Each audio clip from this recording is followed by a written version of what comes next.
Let's now move on to main topic number 2. And our second main topic today gets sent in to us from Michael O'Hearn, who writes, "Hey, John, how are you? I'm doing well, thank you, Michael. CNBC reported Friday that MoviePass would shutter their doors and shut down on Saturday. I have kept up with your show for years and know your thoughts about the service, especially towards the end. Do you think MoviePass decided it was time to just cut their losses with A-List and Regal Unlimited service? Or were the financial issues really as dismal as we had been hearing, and that was the nail in the coffin?" All right, thanks a lot. And listen, it's coming a lot later than I thought. Because a year ago, I said MoviePass will be done by December, not December 2019. I thought they would have closed the doors by December 2018. And if they had 3 brain cells to rub together, they would have closed their doors in 2018 and not gone on to continue to lose millions and millions and millions of dollars. But they didn't. They stubbornly kept the doors open. Why are they shutting down now? Is it because of AMC and Regal and things like that? No, they're shutting down because they have been hemorrhaging money for ages now, and they simply ran out of money to hemorrhage, and no more investors were coming along to continue to feed their losing money. Now, look, when you look at a MoviePass, I believe at the end of the day, there are 2 main reasons why MoviePass failed. One of which is on a philosophy level. Now, I understood them trying on this level, but here's the thing. They initially said, although they were lying, but they initially said that our business model is to be like gym memberships, where, I go to my local gym and maybe there'll be 70 people in there, but 7,000 people have memberships. They make their money off people not going. And that was their thing. And that Netflix, when they were exclusively a DVD delivery service, they made a chunk of their money off of people who subscribed to unlimited mailing, up to 3 movies at a time, but maybe did 1 movie every 2 months. And that's where they really made their money, not off the power reusers. So they thought, well, we're going to have that sort of thing. We'll get millions and millions of subscribers, but only a small percentage will actually take advantage of the service and go. There's obviously one big, massive problem with that philosophy. People don't like going to the gym. People love going to the movies. So, there's a big problem with your philosophy there. But anyway, that was a lie anyway. Look, we all know what became revealed was that MoviePass's real business strategy was one of blackmail. They wanted to amass a huge user base with a ridiculously low price and I was as excited as anybody when they announced $10 a month for unlimited movies. I was as excited as anybody for it until you started looking into it. Their real business plan that I think becomes apparent to see that as I looked into it, I'm like, well, this is clear what their business plan is to me at any rate. Their business model was that of blackmail. They wanted to amass a massive user base so then that they could use that user base as a weapon against movie theaters to try to strong arm movie theaters into cutting them in on a percentage of their concession stand sales, to which AMC always said from the beginning, we are never going to work with you. And they said, sure you will. And then what happened? Eventually, remember with all the stories that came out that all of a sudden MoviePass pulled a bunch of the AMC theaters off their service list? See how you like that, AMC? And AMC was just like, go for it. And then eventually they renewed the service. Then they started trying to strong arm the movie studio saying, hey, if you want your movie to be popular this weekend, and what did they do? I remember it was the weekend of the Jennifer Lawrence movie, Red Sparrow. And I believe the Bruce Willis vigilante movie remake, Death Wish. Death Wish. They were both coming out. So what did MoviePass do? They made it, Death Wish made a marketing agreement with MoviePass. So everywhere over MoviePass that weekend was Death Wish, which is fine, nothing wrong with that. But you know what MoviePass card holders, you know what movie they couldn't go to see that weekend using their MoviePass card? Wouldn't let them go see Red Sparrow. Red Sparrow wouldn't make a deal with them. Red Sparrow wouldn't buy promotion money. Death Wish did.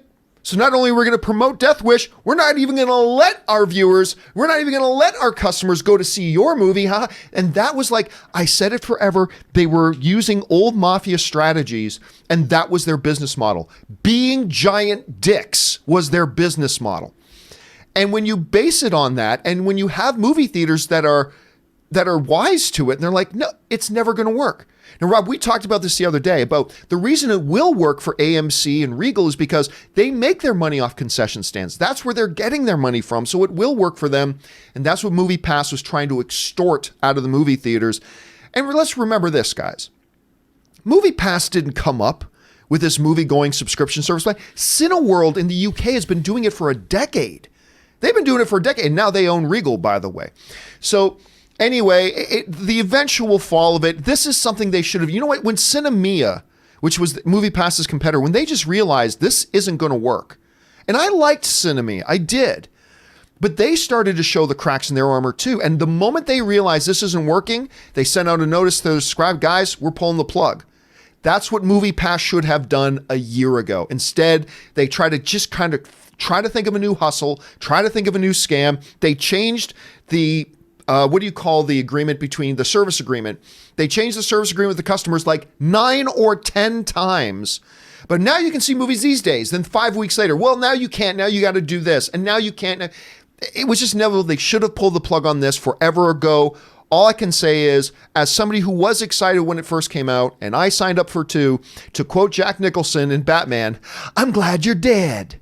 So I'm glad they're gone. Anyway, Rob, the MoviePass saga is now coming to an end, hopefully to never rear its ugly head again. But what are your thoughts on this whole situation overall? Well, I got a MoviePass. I got one for the holidays. It was paid a year in advance when it was new. Very exciting. I bought a couple for friends. I bought like 6-month passes for a couple of friends. When I started, the first time I went and used it, I'm like, how does this work? I'm like, this cannot work. This business model does not work. It was apparent to me, and I used it for 3 or 4 months before they started playing around with their service agreements, and I'm like, of course this doesn't work. This didn't work from the very beginning. It never would have worked. And you look, I don't know if these guys were just stupid who came up with MoviePass, or they really thought that they were going to be able to use mafia tactics and strong arm people into going. The only reason, look, it's if you own your movie theater like AMC does or like Regal does or their parent company, then you can make it work. Just like a gym, you own the venue. The company owns the gym. But when you don't own the movie theater, how do you ever make any money? I mean, all I had to do was go see 3 movies, and I was already making them go broke.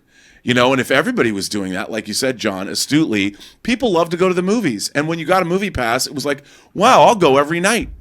Because why not? Especially if you live close to a movie theater. And if that was the case, which it clearly was, they ran out of money immediately. They didn't realize how dumb what they were doing. You know what it is? It's like this was a business model made by people that don't actually go to the movies. They were trying to come up with ideas. I feel that way about most development executives in Hollywood. They're the ones you have to meet with, and you're trying to tell them what movies you want to make, and they're looking at you telling you why you shouldn't make that movie, and you're like, really? And then, of course, over the last 10 years, just about everything I ever met with on a development executive level has been made, and those development executives no longer have their jobs. I feel that's what happened with MoviePass.